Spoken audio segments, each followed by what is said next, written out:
Bangga Magelang berikan solusi. Ruang rambutnya Wong Magelang merumuskan visi di Magelang TV. Hanya di Bangga Magelang, ruang rembuknya Wong Magelang. Salam jumpa pemirsa, bagaimana kabar Anda? Menjelang pilkada di akhir tahun ini atau tepatnya di Desember 2020, memang perlu banyak kewaspadaan di mana ada pemberitaan atau berita-berita yang tidak teruji atau berita hoax. Bukan itu saja, ada juga hate speech, bisa juga ada black campaign. Banyak sekali hal-hal di luar sana yang bertebaran di website maupun di sosial media. Perlu diketahui juga penggunaan sosial media memang semakin meningkat karena ada COVID-19, dikarenakan COVID-19 pengguna media bagi orang atau warga memang sangat masif sekali, di mana keterbatasan dalam penggunaan hal-hal atau berkaitan dengan kegiatan luar juga memang sangat diperlukan, di mana protokol kesehatan social distancing juga sangat harus kita tegakkan. Disinilah pemberitaan-pemberitaan hoax banyak bermunculan. Begitu pula dengan keadaan menjelang pilkada. Kenapa berita hoax banyak bermunculan dan seperti apa cara yang tepat agar masyarakat mengantisipasi pemberitaan hoax tersebut?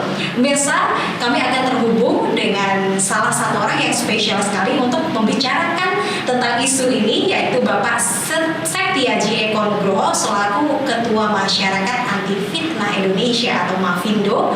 Pemirsa, bersama saya Putri Ramadhani, awas hoax jelang pilkada. Inilah Bangga Magelang, ruang rembuknya Wong Magelang. Bangga Magelang berikan solusi. Ruang rambutnya Wong Magelang merumuskan visi di Magelang TV. Hanya di Bangga Magelang, ruang rembuknya Wong Magelang. Ya pemirsa, langsung saja kali ini terhubung dengan sosok yang istimewa menurut saya, karena kalau membicarakan tentang isu ini langsung saja ke beliau. Kita sapa Bung Zek. Halo, apa kabar? Baik Mbak Putri, apa kabar juga? Alhamdulillah baik. Seperti tadi saya bicarakan di awal ya sebagai prolog, di mana meskipun di situasi seperti ini malah penggunaan sosial media semakin meningkat, dan saya juga mendapatkan satu informasi dari data yang saya dapat, ribuan pemberitaan hoax seputar COVID pun juga bersebaran. Dimana kalau kita kaitkan dengan pilkada, jelang pilkada di tahun ini, tentu ini yang patut diwaspadai, begitu ya, Bung Zek? Ya, betul. Jadi setiap kali kita ada momen politik atau ada momen bencana, itu biasanya memang selalu dibanjiri dengan berbagai macam informasi di media sosial ataupun juga di aplikasi percakapan. Nah, problemnya tidak semua informasi itu benar, bahkan sebagian diantaranya adalah hoax atau terkait dengan ujaran kebencian gitu. Dan di tahun ini kan kita spesial ya, karena 2020 kita diuji dengan pandemi, di mana hoax tentang COVID-19 itu juga sangat luar biasa banyak. Kita nomor 5 di dunia untuk hoax tentang COVID-19. Dan sebentar lagi kita akan masuk di era pilkada serentak. Nah, biasanya di waktu-waktu yang lalu juga hoax terkait dengan pemilu itu juga naik gitu. Nah, tapi kita masih lihat akan seperti apa ini ke depan. Iya, kalau ditengok lagi dengan beberapa kejadian seperti mungkin pemilu tahun lalu ya, tahun sebelumnya atau kegiatan-kegiatan politik sebelumnya, apa yang menyebabkan kemudian ini semakin masif terjadi? Selain ini memang kondisi perpolitikan ya, kenapa itu muncul, Bung Zek? Ya, akar masalahnya saya rasa karena salah satunya tingkat literasi digital masyarakat Indonesia yang masih belum merata. Kita semua mungkin sudah terbiasa menggunakan gadget, tetapi belum semua dari kita itu paham bagaimana melakukan verifikasi ya terhadap informasi yang kita terima. Atau misalnya cara membaca kita juga selama ini kita masih membaca informasi menggunakan cara baca buku. Tetapi ketika kita gunakan untuk membaca informasi digital, itu banyak masalah. Jadi istilahnya informasi digital itu harus dibaca dengan menggunakan teknik yang disebut dengan lateral reading. Itu nggak bisa dibaca dengan cara membaca buku. Jadi Itu sebab pertama. Yang kedua adalah hoax ini biasanya muncul di pemilu atau di pilkada di mana tensi antar kubu itu sangat-sangat tinggi. Jadi biasanya dia juga mengikuti di mana potensi konflik di sana itu lebih tinggi, itu juga hoax akan menyertai. Jadi kalau daerah-daerah yang relatif damai gitu ya, itu biasanya hoax juga nggak banyak gitu. Jadi kaitannya ada dua, literasi yang pertama, yang kedua adalah sebenarnya tingkat kerukunan masyarakat. Oke. Tadi sempat disebutkan di mana literasi digital itu menjadi sangat penting, di mana ketika semua orang sudah mulai menggunakan gadget, sudah mengenal semua jenis sosial media dan juga aktif sebagai pengguna sosial media, apa sebenarnya bahayanya ketika kita tidak paham betul dengan literasi digital, atau sebenarnya orang-orang ini lebih ke tidak terlalu aware ya tentang itu? Ya, dampak dari kalau kita tidak berliterasi digital dengan baik itu salah satunya adalah kita kemudian membuat keputusan yang keliru karena berdasarkan informasi yang keliru pula. Dan ini bukan hanya di Indonesia ya, saya rasa kalau kita tengok sejarah dunia di era media sosial ini seperti misalnya di Inggris ya, yang mereka disebut memilih Brexit itu karena terpapar dengan banyaknya misinformasi ya terkait dengan isu Brexit waktu itu. Kemudian juga di Amerika waktu pemilihan presiden 2016 itu orang banyak menyebut bahwa Donald Trump itu menang karena dibantu dengan maraknya misinformasi yang muncul ketika konteks pemilu Amerika, dan itu tidak hanya dibuat oleh orang Amerika, bahkan diproduksi oleh orang-orang di Eropa Timur. Jadi problemnya adalah kita jangan sampai membuat keputusan-keputusan penting dalam hidup kita yang cuma sekali ini, tetapi keliru karena kita mendapatkan informasi yang kita tidak melakukan verifikasi. Dan sebenarnya tidak hanya tentang isu politik ya, tetapi juga isu-isu yang lain seperti isu COVID-19 itu juga informasi itu menyebabkan penanganan wabah ini juga terhambat gitu, dan juga isu-isu yang mengarah kepada konflik di antara masyarakat. Itu bahayanya kalau kita tidak berliterasi digital dengan baik. Baik, nanti kita lanjut lagi, Bung Zek. Kita masuk ke segmen Mag News atau Magelang News Magazine. Baik pemirsa, meski usia sudah 80 tahun, Mbah Saryo, warga Jatiwarno, antusias membantu dalam proses pembangunan jalan TMMD Jatiwarno. Seperti apa? Mbah Saryo ini dia.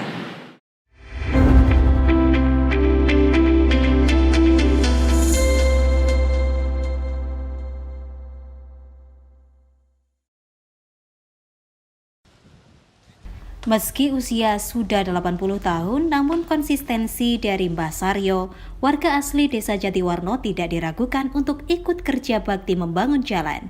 Kerja bakti ini adalah salah satu sasaran fisik TMMD reguler ke-109 Kodim 0727 Karanganyar, Desa Jatiwarno, Kecamatan Jatipuro, Kabupaten Karanganyar, Jawa Tengah. Sejak hari pertama pembangunan jalan, yakni 22 September 2020 lalu, Mbah Saryo tak pernah absen untuk turut kerja bakti bersama TNI dan warga.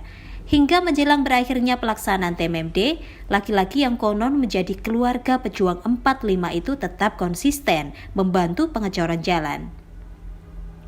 Babinsa Jatiwarno Sertu Untung mengaku salut dengan konsistensi dari Mbah Saryo itu. Mbah Saryo. Mbah Saryo. Gandu. RT Rolas. Jatiwarno. Liwat wong tani niku kangge liwat beto napa-napa sekeco. Remen. Oh, nggih. Terus jalan-jalan sami sae nek mlampah-mlampah sekeco. Mbah Saryo menyampaikan dirinya ingin terus semangat membantu pengecoran jalan TMMD Kodim Karanganyar hingga akhir. Selaku warga yang sudah tua, dirinya merasa bangga dan senang adanya pembangunan di Petahunan. Mbah Saryo juga merasa terpanggil untuk ikut mensukseskan pembangunan jalan di desa ini. Dirinya juga berdoa semoga seluruh pejabat di Karanganyar sehat, sejahtera, panjang umur, dan murah rezekinya. Tim Liputan melaporkan.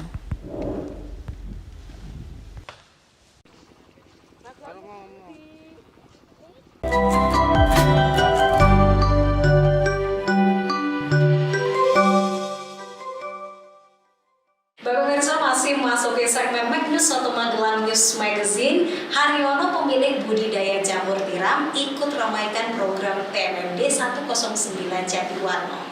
Ternyata banyak juga ya ragam jenis usahanya. Kita simak bersama.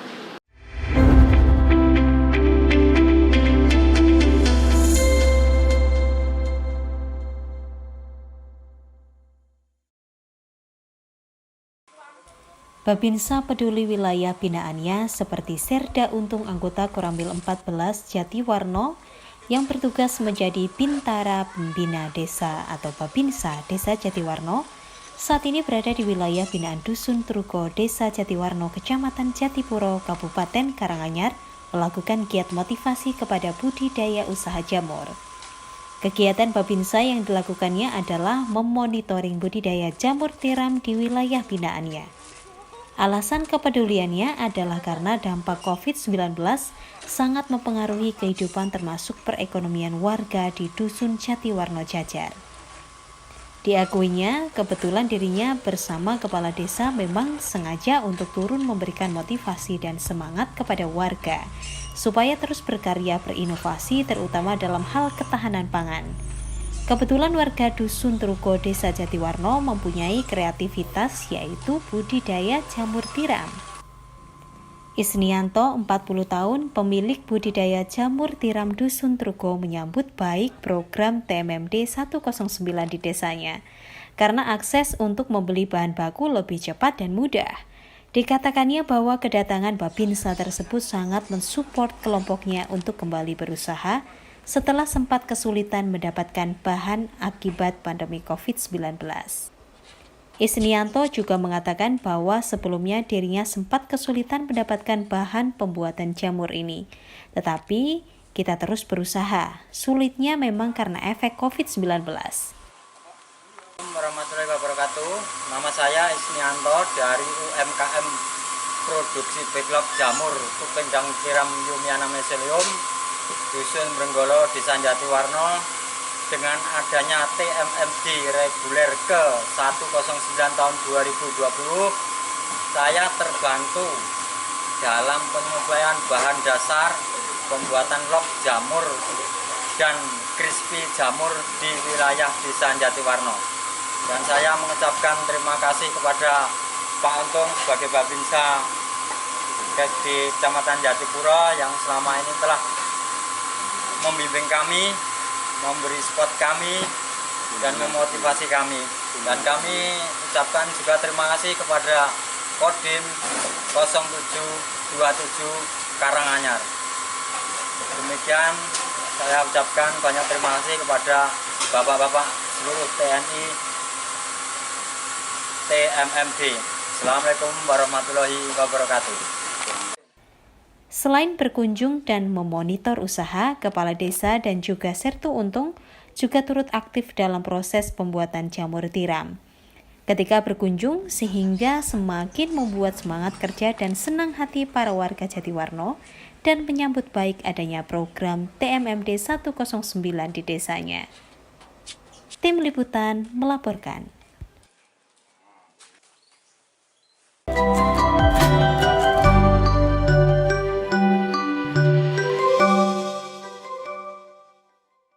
Beralih dari informasi mengenai budidaya jamur tiram, ini kita kembali lagi dengan Bung Zek. Memang ya, kalau dari sejarah, dunia pun memiliki sejarah kelam tentang hoax ataupun hate speech atau mungkin black campaign. Itu sering terjadi, bahkan negara-negara besar seperti Amerika, kemudian UK, banyak negara-negara yang memiliki sejarah seperti itu. Dan Indonesia ini juga sebagai salah satunya, dan tadi Bung Zek menyebutkan nomor 5 ya di dunia. Nomor 5 Oke. untuk Nah, COVID-19 ya. untuk hoax COVID-19. Dan ketika kita membahas kemudian sekarang memasuki bulan-bulan mendekati jelang pilkada 2020, memang banyak yang perlu dipersiapkan. Tadi kita sempat membahas tentang bagaimana masyarakat harus mengenal tentang literasi digital. Kemudian adakah sebenarnya strategi khusus yang sedang dibangun mungkin dari Mavindo sendiri untuk membantu masyarakat agar lebih paham dan lebih aware tentang hoax ini, Bung Zek? Iya, Mbak Putri. Kalau dari kami berpendapat bahwa menangkal hoax terkait dengan isu pilkada misalnya, itu membutuhkan pendekatan yang komprehensif. Jadi dia tidak bisa diselesaikan secara parsial. Jadi komprehensif itu paling tidak kita lihat dari sudut pandang yang pertama, butuh adanya upaya periksa fakta. Jadi ketika misalnya ada isu yang beredar di masyarakat, yang kemudian bisa mengarah kepada konflik horizontal, bisa mengarah kepada keresahan atau kepanikan, itu harus dijawab. Jadi harus ada pihak-pihak yang secara aktif itu menjawab di sana. Nah, dalam hal ini kami Mavindo saat ini berkolaborasi dengan kawan-kawan yang ada dalam koalisi Cek Fakta ya. Saat ini ada 24 media siber yang ada di sana, anggota dari AMSI. Ini kita sedang membuat kolaborasi untuk bagaimana meredam hoax terkait dengan pilkada. Jadi kami sedang melatih kawan-kawan di daerah untuk melakukan periksa fakta, kemudian nanti kita bantu dengan teknologi yang sudah kita buat gitu, sehingga itu bisa memudahkan untuk pertama mendeteksi isu-isu yang berpotensi sesat. Yang kedua adalah bersama-sama melakukan diseminasi terhadap klarifikasinya, sehingga hoax yang muncul itu tidak sampai merusak atau berdampak serius kepada masyarakat. Kemudian yang kedua adalah kami merasa bahwa salah satu upaya penting juga adalah terus menyuarakan atau menggerakkan gerakan edukasi literasi digital kepada masyarakat. Dan kita berharap gerakan edukasi literasi digital ini bukan isu eksklusif, tetapi dia adalah isu umum yang seharusnya juga dipanggul oleh para tokoh masyarakat, oleh para tokoh agama, oleh ketua RT, ketua RW.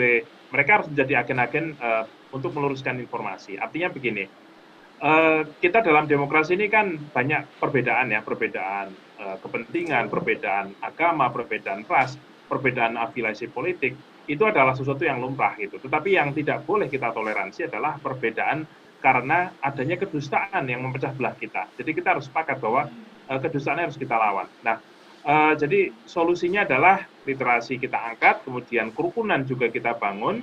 Jadi istilahnya sebeda-bedanya pilihan politik kita tidak boleh saling berantem gara-gara informasi yang tidak jelas gitu. Jadi kalau ketemu dengan informasi yang meragukan, maka butuh untuk dibangun jejaring di daerah-daerah antara para tokoh masyarakat. Ketika misalnya ada isu yang sesat, mereka bisa menjadikan bersama-sama. Saya rasa ini adalah formulasi yang pernah kita juga lakukan, seperti contoh di Pilkada 2018 di Kalimantan Barat yang disebut sebagai salah satu titik yang terpanas atau yang rawan konflik akibat Pilgub 2018, itu kita bangun itu infrastrukturnya. Jadi jejaring silaturahmi itu kita bangun, kemudian upaya periksa fakta kita bangun, teman-teman kita latih gitu ya. Dan alhamdulillah waktu itu yang disebut oleh Bawaslu, oleh Polri sebagai daerah nomor 3 kalau tidak salah, sebagai daerah yang rawan konflik, itu relatif selesai dan tidak ada masalah-masalah yang cukup berarti di sana. Dan saya rasa pembelajaran itu perlu mungkin bisa diaplikasikan di daerah-daerah dengan memandang atau memperhatikan konteks lokalitas yang saya rasa akan berbeda antara satu daerah dan daerah lainnya. Betul, betul. Itu bisa diadaptasi untuk daerah lainnya ya, tanpa tadi ya tetap melihat konteks dari karakteristik masyarakat itu sendiri. Jika dilihat semua pihak memang harus peduli dengan ini.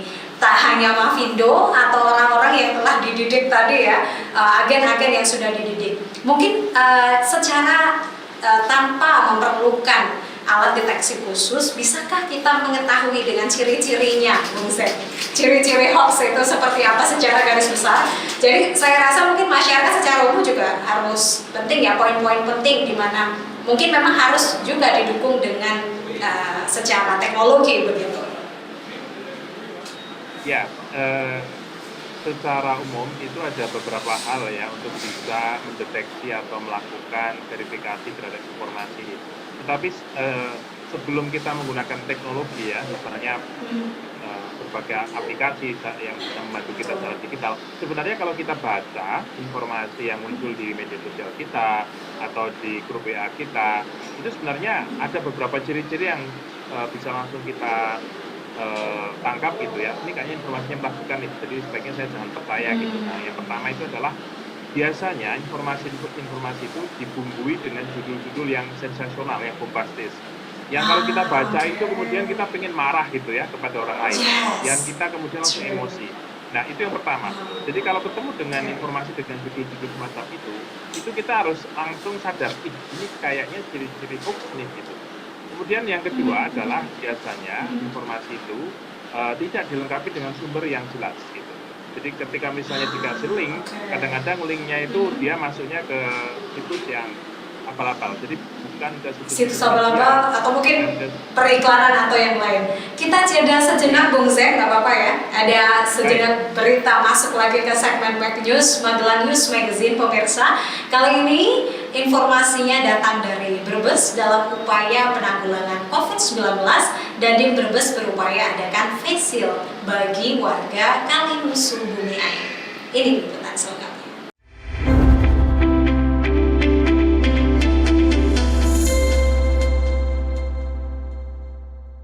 Di kantor Balai Desa Kalinusuh. Dandim 0713 Brebes, Letkol Armet Muhammad Haikal Sofyan menghimbau kepada warga masyarakat Desa Kalinusuh, Kecamatan Bumiayu, Kabupaten Brebes, Jawa Tengah, agar tetap mengedepankan protokol kesehatan COVID-19 saat bekerja membantu TNI di pekerjaan fisik pra TMMD reguler 109 saat ini, maupun saat TMMD reguler mulai diresmikan 22 September 2020 nanti. Tak hanya di pekerjaan fisik saja, Haikal juga meminta agar dalam kegiatan apapun, masyarakat disiplin memakai masker dan mencuci tangan. Dandim meminta kerjasama masyarakat untuk memakai masker dan merenggangkan diri atau physical distancing, terutama saat Satgas TMMD reguler dari berbagai kesatuan TNI, Pemda, dan Polri mulai bertugas tanggal 22 September nanti.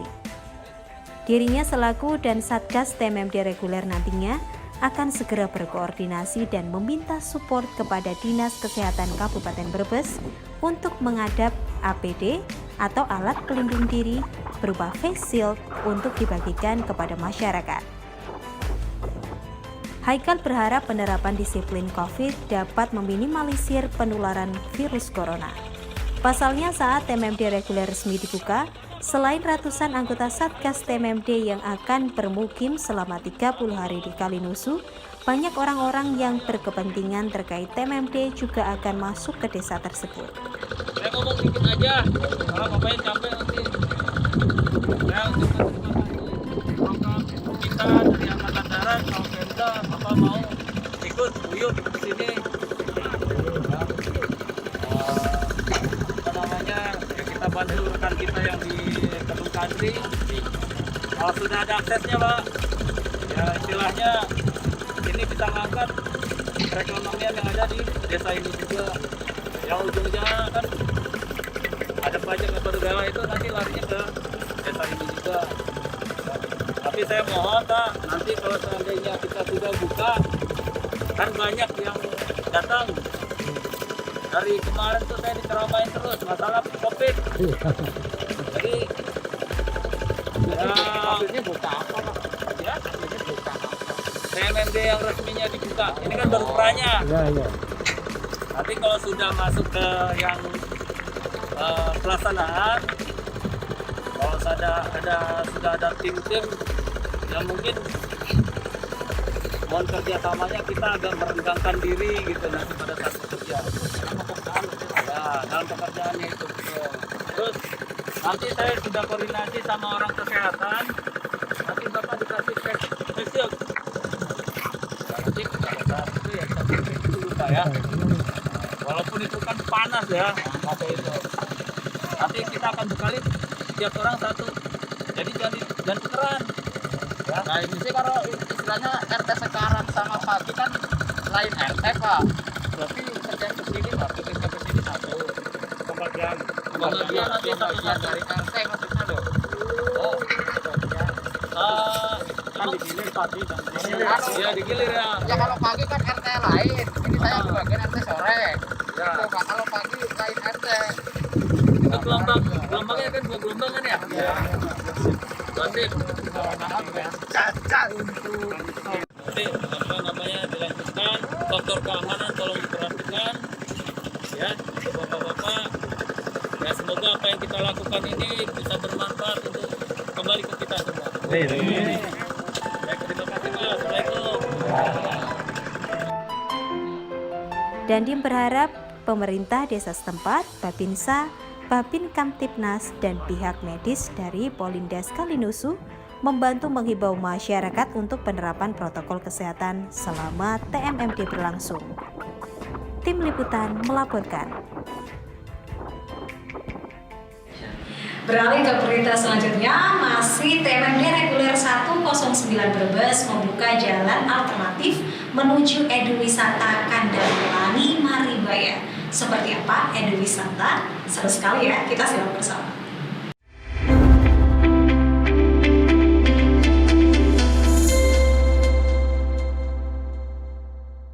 Ya, ini sudah berada di Maribaya. Demikian disampaikan Kepala Dinas Peternakan dan Kesehatan Hewan DPKH Kabupaten Brebes, Jawa Tengah, DRH Ismu Subroto MSI saat diwawancarai di ruang kerjanya Selasa 16 September 2020.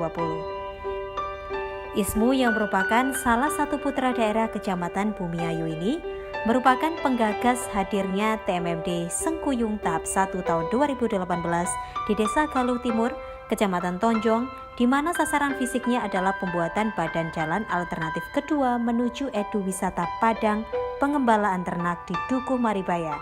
Eduwisata Kandang Pelangi, Desa Kalinusu, Kecamatan Bumiayu, sepanjang 1.250 meter, lebar 4 meter. Ia juga sangat mengapresiasi upaya Pemkab Brebes dalam membuka jalan baru yang juga direncanakan sebagai akses alternatif ketiga, yaitu dari pertengahan jalan TMMD reguler 109 Brebes sepanjang 1,6 km, lebar 4 hingga 6 meter, membelah bukit menuju Maribaya. Ditegaskannya, saat ini jalan utama menuju Eduwisata Ladang Pengembalaan Ternak di Dukuh Maribaya kondisinya rusak cukup parah, sehingga rencana adanya alternatif jalan ketiga dari jalan TMMD reguler menuju Dukuh Maribaya akan menjadikan pilihan baru bagi para wisatawan yang akan hadir. Dijelaskannya, rusaknya akses jalan saat ini dikarenakan labilnya kontur tanah mulai dari Desa Galuh Timur, Kecamatan Tonjong, menuju aset yang dikelola pihaknya, yaitu ladang pengembalaan ternak sapi Jabres atau Jawa Brebes seluas 104 hektar. Pemilihan lokasi yang sangat luar biasa menurut saya, karena di sana ada tanah Pemkab 336 hektar dan di situ ada 150 KK prasejahtera dan itu terisolir. Jadi saya justru itu suatu yang sangat luar biasa untuk pemilihan lokasi. Dan perlu diketahui bahwa di Maribaya itu sebetulnya petilasan dari Pangeran Purbaya Konon, dan masyarakat di sana tahu bahwa prediksi orang tua leluhur dulu itu bilang suatu saat Maribaya akan menjadi segoro atau menjadi kuto. Dan ini kelihatannya dengan adanya TMMD ke sana itu menuju Maribaya menjadi kota, dan itu prediksi leluhur dari zaman dulu. Makanya kami sangat bersyukur sekali kalau misalnya TMMD yang begitu responsif dan begitu jeli untuk melihat lokasi yang terpencil dan warga yang sangat membutuhkan akses jalan. Kalau hujan luar biasa, becek nggak bisa dilewati, makanya kita mengadakan off-road kalau misalnya ke lokasi dengan tamu-tamu itu dengan jeep off-road. Tapi kalau kemarau kering kerontang. Dan itu kita juga mendukung kegiatan dari Pemkab atas perintah Ibu Bupati untuk membuat desa mandiri energi. Jadi di situ nanti kita juga bikin bioreaktor kapal selam untuk membuat energi terbarukan. Jadi di situ nanti kita bikin energi terbarukan untuk masyarakat. Kemudian juga Ibu Bupati memerintahkan untuk menjadi kawasan pelestari sapi Jabres. Sapi Jabres itu adalah sapi endemik milik Brebes, sapi Jawa Brebes. Itu sudah menjadi rumpun ditetapkan oleh Menteri sebagai rumpun sapi potong lokal. Kemudian juga sudah menjadi wilayah sumber bibit sapi Jabres khusus di Bandar Kawung. Kemudian sudah punya standar nasional Indonesia. Jadi sapi Jabres ini sudah mempunyai standar nasional Indonesia dan bisa untuk dilelangkan istilahnya. Itu bisa secara nasional bisa melihat bahwa sapi Jabres benar-benar komoditas lokal yang sangat luar biasa dan itu dipunyai Brebes.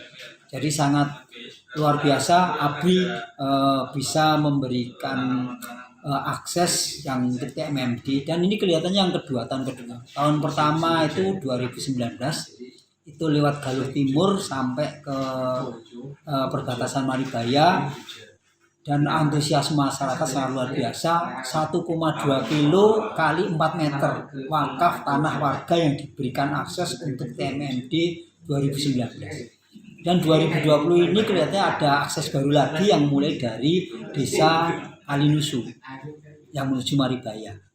Memang Maribaya ini bisa diakses dari Kalinusu lewat hutan, kemudian dari Galuh Timur, dan dari Kalijurang, desa Kalijurang.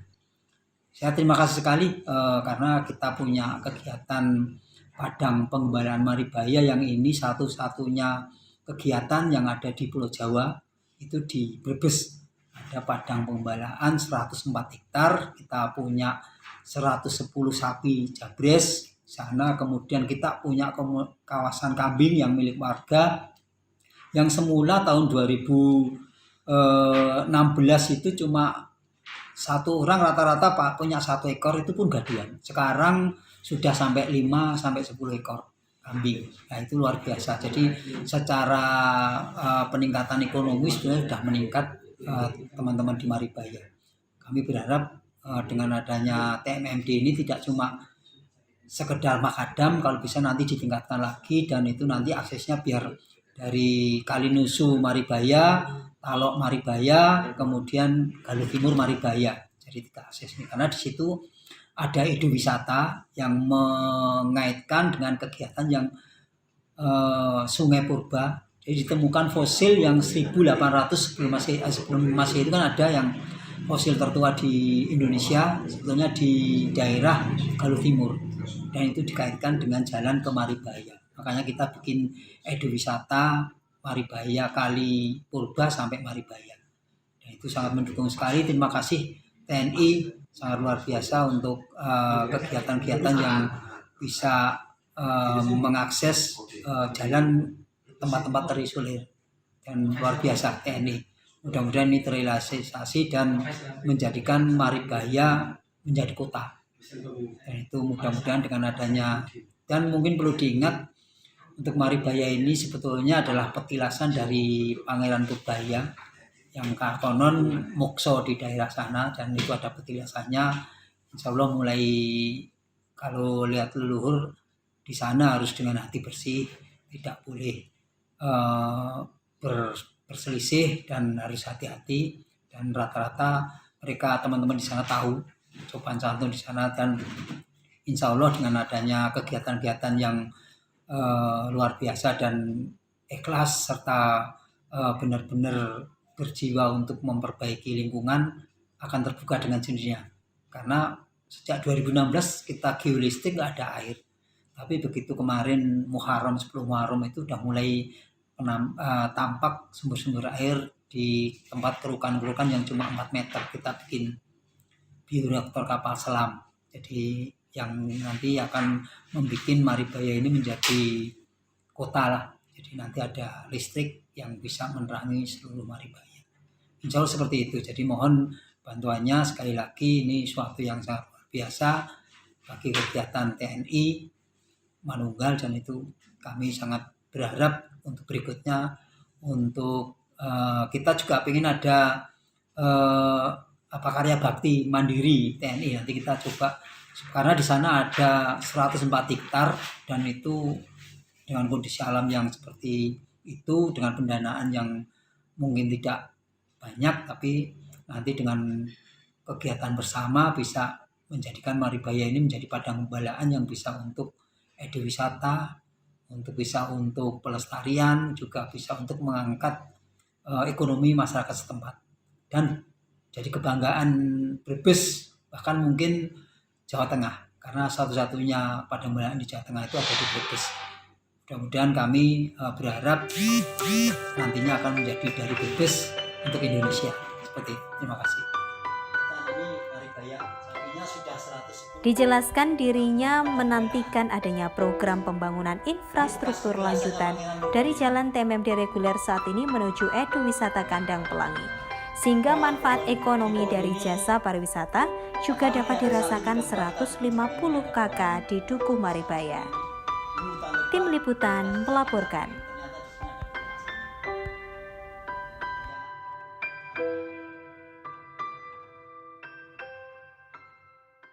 Ya pemirsa, itu tadi Pack News, Magelang News Magazine. Kita kembali lagi ke Bung Zek.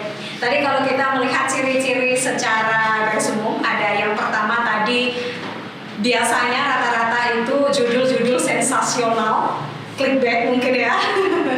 Lalu yang kedua adalah sumber yang kadang tidak jelas gitu. Silakan dilanjutkan lagi Bung Zek. Ya, biasanya berita-berita yang tidak ada sumber yang jelas itu kemudian dibumbui dengan hal-hal yang sifatnya kadang-kadang teknis gitu ya, sehingga dia seolah-olah meyakinkan gitu. Padahal sebenarnya kalau kita teliti atau kita tanyakan kepada ahlinya itu sebenarnya tidak nyambung gitu. Jadi pastikan masyarakat kalau ketemu dengan informasi semacam itu, kalau tidak dicari ya di sumber yang lain itu nggak ketemu, maka jangan dipercaya dulu, apalagi menyebarnya ya, karena risikonya bisa banyak. Kemudian yang lain saya rasa ketika misalnya informasi-informasi itu ditambahi dengan gambar-gambar yang bisa jadi editan ya. Jadi ketika misalnya muncul dengan sebuah gambar, masyarakat juga harus skeptis dulu, karena bisa jadi gambar dengan tulisan itu kadang-kadang sebenarnya hal yang berbeda. Misalnya ada gambar yang muncul 4 tahun yang lalu atau 5 tahun yang lalu, tetapi seolah-olah, wih ini kemarin baru ada kerusuhan nih gitu. Ya, jadi itu saya rasa yang perlu diperhatikan. Nah, itu setidaknya hal-hal yang sederhana lah, yang paling tidak masyarakat bisa istilahnya sebelum meyakini sebuah informasi, kalau ada ciri-ciri yang tadi itu hati-hati gitu ya, hati-hati. Bukan berarti pasti salah, bukan, tetapi pada umumnya informasi-informasi yang dengan judul sensasional, sumbernya tidak jelas, kemudian disertai kadang-kadang gambar-gambar yang belum tentu benar gitu ya, itu kadang-kadang mudah menipu kita, yang menggerakkan kita. Kemudian juga kalau kita ngecek misalnya menggunakan Google ya, sebuah judul informasi itu dicari kok nggak ketemu, nggak ada berita-berita misalnya dari Jawa Pos, dari Kompas atau dari Republika yang menayangkan, ya kita juga patut curiga. Jangan-jangan ini adalah buatan dari pihak-pihak yang tidak bertanggung jawab. Mungkin itu Mbak Putri. Oke, jadi Bung Zek tadi sempat menyebutkan terkait sebenarnya hoax itu nggak cuma narasi saja, tetapi ada juga kaitannya dengan foto, kemudian dilanjutkan dengan narasi, atau bisa jadi memang gambar atau ilustrasi foto begitu ya, yang kemudian diedit atau apa, itu juga berupa hoax ya. Mungkin ada jenis atau apa sih, Bung Zek, silakan. Ya, jadi di Indonesia dalam catatan kami 40% hoax itu saat ini beredar adalah gabungan antara foto dan narasi. Jadi foto kemudian narasi, bisa jadi fotonya adalah editan atau fotonya asli tapi konteksnya berbeda dengan tulisannya. Nah itu paling banyak. Kemudian diikuti dengan yang hanya tulisan saja. Kemudian diikuti dengan video juga ada Mbak ya. Jadi ada video-video yang mulai beredar di masyarakat yang kadang-kadang misalnya videonya sebenarnya 5 menit tetapi yang diedarkan hanya 1 menit sehingga konteksnya kemudian hilang ya. Itu juga bisa menjadi salah satu sumber hoax juga. Atau video-video yang kemudian ada editan ya, proses editing sehingga video itu kemudian tidak merepresentasikan konteks aslinya. Tetapi ke depan itu juga kita akan menghadapi situasi yang lebih serius, yaitu munculnya deepfake ya, deepfake. Yaitu adalah video rekayasa hasil artificial intelligence yang dia bisa menirukan wajah kita, suara kita, gerak-gerik kita gitu. Dan saat ini mungkin ya beberapa aplikasi yang kita gunakan ya seperti ada deepfake, kemudian reface gitu ya, atau TikTok ya, bahkan itu kan sudah bisa tuh nempelin wajah-wajah kita ke wajah orang lain. Nah, ke depan itu teknologi akan semakin canggih sehingga kalau kita tidak hati-hati itu kita bisa jadi tertipu seolah-olah orang lain sedang bicara padahal dia tidak pernah bicara itu. Nah, itu mungkin beberapa hal yang patut kita waspadai. Selain juga misalnya kadang-kadang juga muncul ada screenshot percakapan WA gitu ya antara orang satu Yes. dengan orang yang lain. Nah, itu padahal bisa jadi itu adalah rekayasa karena saat ini sudah ada beberapa aplikasi yang bisa kita download dan kita bisa kemudian merekayasa seolah wah saya WA-an nih sama Mbak Putri padahal sama sekali kita nggak pernah WA-an gitu. Dan itu sih mungkin beberapa contoh-contoh yang saat ini masih sering terjadi ya di Masih sering terjadi. Ya benar sekali. Kalau kita kemudian menengok kepada regulasi yang sudah dimiliki bangsa Indonesia, ada undang-undang ITE gitu.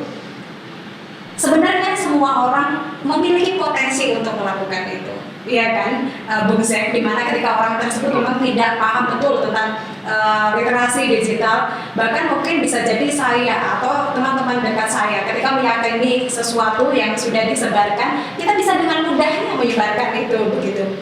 Sebenarnya itu potensi sangat besar bagi orang di mana ini perlu kehati-hatian. Kalau kita menengok ke regulasi yang sudah dimiliki kita, sejauh apa itu melindungi bangsa kita ini dalam pemberitaan yang tidak benar itu, Bung Zek? Ya, saya rasa memang problemnya adalah tidak hanya orang pendidikan biasa saja ya, kami juga punya catatan namanya doktor atau bahkan profesor pun kadang-kadang juga ikut menyebarkan hoax ya di media sosial. Nah, kalau kita lihat dalam konteks regulasi itu kita punya setidaknya ada 3 undang-undang Mbak ya yang bisa dikaitkan dengan bagaimana menanggulangi hoax di Indonesia. Yang pertama adalah Undang-Undang ITE, yang kedua adalah KUHP, yang ketiga adalah Undang-Undang Nomor 1 Tahun 46 yang hukumannya paling berat itu pasal 13-14 ya, sampai ancamannya sampai 10 tahun pidana. Nah, sebenarnya artinya kita sudah punya undang-undang yang bisa digunakan ya untuk menanggulangi atau menangkal hoax di Indonesia. Tetapi kita juga harus pahami bahwa penggunaan undang-undang ini juga harus sangat hati-hati sekali. Karena di satu sisi kita kan ingin melindungi kebebasan berpendapat masyarakat ya. Yes. Tetapi di sisi lain kita juga tidak ingin masyarakat kemudian lepas kendali, kemudian dia melanggar rambu-rambu yang ada. Nah, jadi penerapan undang-undang ini yang saya rasa sangat penting. Kita semua masih harus belajar karena masih ada beberapa kendala-kendala dalam menerapkan undang-undang ini. Dan itu pun sebenarnya undang-undangnya belum sempurna betul. Seperti undang-undang ITE itu dibuat ketika era hoax di media sosial itu belum asal. Dia dibuat tahun 2008 ya, sedangkan media sosial itu waktu itu dia baru tumbuh, jadi belum menjadi sebuah isu besar. Nah, saat ini jadi sebenarnya kalau dibilang ideal banget mungkin kita belum punya, tetapi setidaknya dengan 3 undang-undang itu kita sudah bisa menangani kasus-kasus yang terkait dengan hoax. Itu pun fokusnya adalah ke dampak. Jadi tidak semua hoax kemudian diproses ya. Hanya hoax yang kemudian membawa keonaran, kemudian membawa keresahan atau bahkan memantik pertikaian atau kerusuhan masyarakat, itu yang diproses biasanya. Kalau yang lain misalnya hoax-hoax yang sifatnya hanya memberikan informasi yang heboh gitu ya, tetapi sebenarnya bodoh saja gitu. Tapi istilahnya misalnya gini, wah ini ditemukan ada ikan raksasa di pantai di Jogja gitu ya, di Parangtritis gitu. Ya, itu mungkin tidak menimbulkan keresahan atau apa gitu, hanya menimbulkan kehebohan. Nah, seperti itu biasanya sih mungkin tidak perlu ya diproses pidana. Ini kan hanya problem orang yang suka apa ya, pengen tahu sensasi gitu ya. Ya gitu. Jadi itu harus istilahnya kalau kami merasa bahwa hoax itu nanti ketika dilakukan tindakan pidana itu fokusnya ke aktor intelektual gitu, bukan ke semua orang. Misalnya ada orang ibu-ibu gitu ya ikut menyebarkan hoax gitu, kita lihat dulu karena banyak kejadian sebenarnya ibu itu adalah korban juga, korban karena ketidaktahuan di satu sisi, tidak mampu untuk melakukan verifikasi informasi gitu ya. Tetapi kadang-kadang informasinya memang kemudian membuat gaduh ya, seperti waktu isu penculikan anak itu kan hoaxnya juga cukup banyak itu. Nah, yang semacam ini kita harus selain berbicara tentang undang-undang atau pidana ya, kita juga sepertinya perlu berinovasi dengan hukuman sosial. Hukuman yang perlu berinovasi dengan hukuman sosial. Oke, nanti kita lanjutkan lagi Bung Zek. Saya tutup acaranya, tapi kita tetap lanjut ngobrol lagi, sepertinya seru. Nanti bisa lanjut di YouTube official saya. Baik, itu tadi pemirsa obrolan yang sangat menarik sekali bersama Bung Zek selaku Ketua Mafindo. Dan perlu Anda ketahui, memang hoax ini bisa bukan hanya meresahkan, tetapi juga bisa mengganggu stabilitas negara dan juga masa depan bangsa. Mari berpegangan tangan, karena ini bukan hanya tugas dari Mafindo atau pemerintah semata, tapi ini adalah tugas kita bersama. Saya Putri Ramadhani, sampai jumpa. Hanya di Bangga Magelang, ruang rembuknya Wong Magelang.